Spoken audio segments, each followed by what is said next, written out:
जय श्री राम दोस्तों। क्या तुमने कभी ऐसा जंगल देखा है जहाँ पेड़ सिर्फ खड़े नहीं होते बल्कि तुम्हें देखते हैं। जहाँ रात में सिर्फ जानवरों की आवाज़ नहीं आती बल्कि कोई तुम्हारा नाम लेकर पुकारता है। अगर नहीं तो आज जो कहानी मैं सुनाने जा रहा हूँ वो एक ऐसे जंगल की है जहाँ देव और भूत के बीच की रेखा बहुत पहले ही मिट चुकी है। ये कहानी है उड़ीसा और कर्नाटक की सीमा पर बसे एक छोटे से गांव की, जहाँ के लोग आज भी जंगल को जंगल नहीं बल्कि देव का घर मानते हैं। गांव का नाम था कांतेरा और उस गांव के पास फैला हुआ था एक घना अंधेरा जंगल जिसे लोग देव कांतारा कहते थे। इस कहानी का मुख्य किरदार है रवि।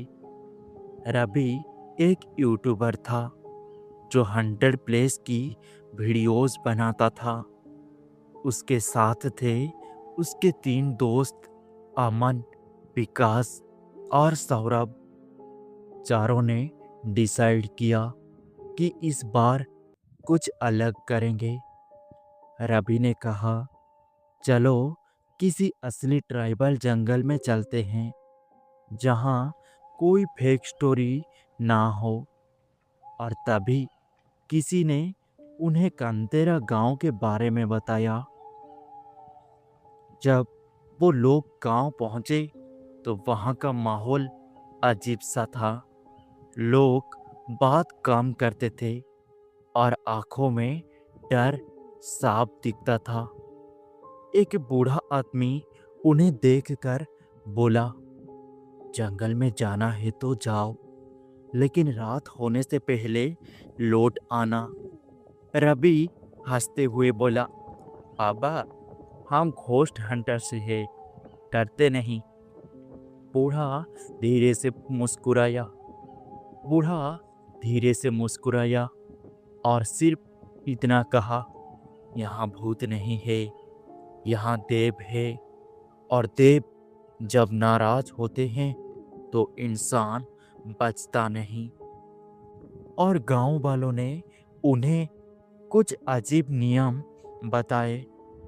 जंगल में कोई पेड़ मत काटना, किसी आवाज का जवाब मत देना, और अगर कोई तुम्हारा नाम लेकर बुलाए तो पीछे मत देखना।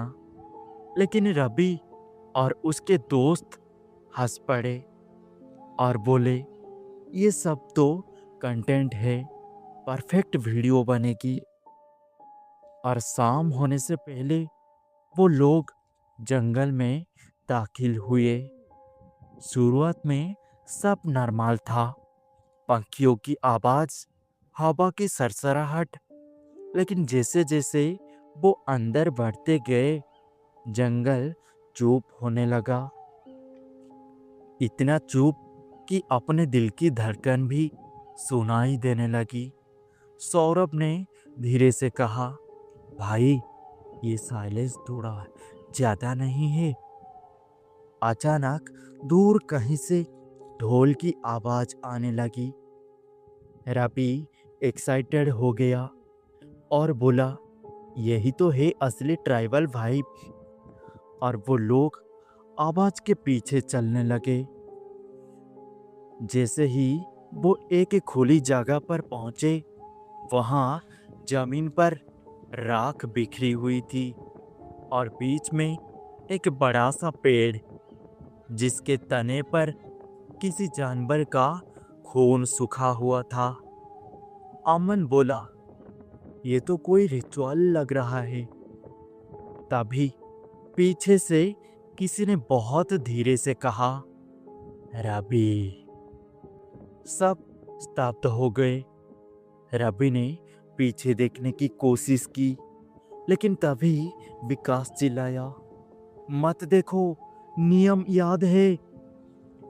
कुछ सेकंड तक सन्नाटा, फिर अचानक सब कुछ नॉर्मल हो गया और रात हो चुकी थी।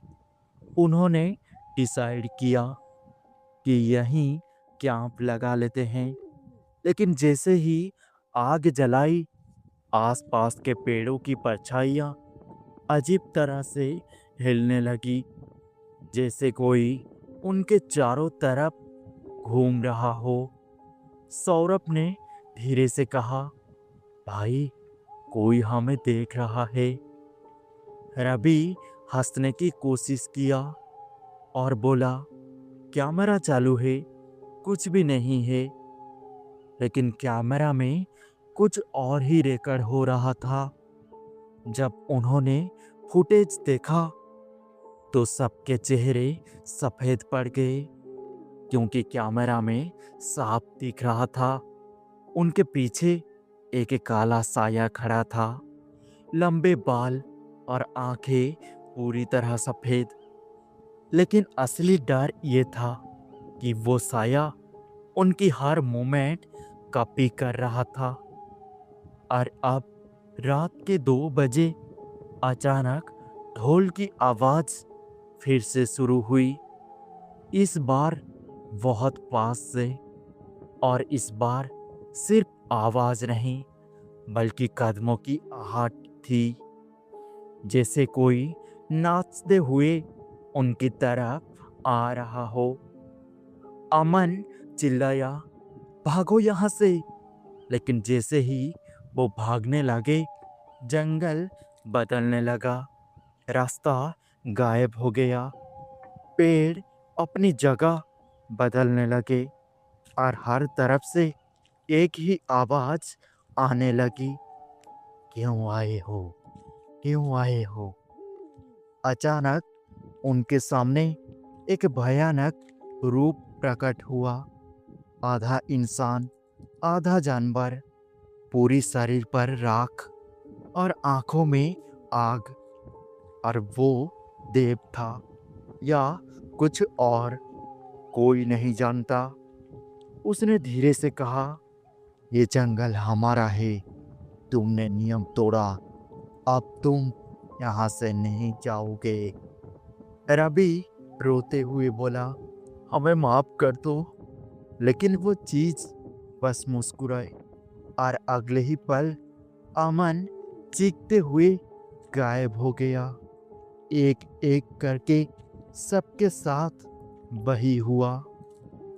और अगले दिन गांव वालों को सिर्फ उनका कैमरा मिला, जिसमें आखिरी फुटेज थी, रवि का चेहरा डर से कांपता हुआ और उसके पीछे वही साया जो धीरे धीरे उसके अंदर समा रहा था।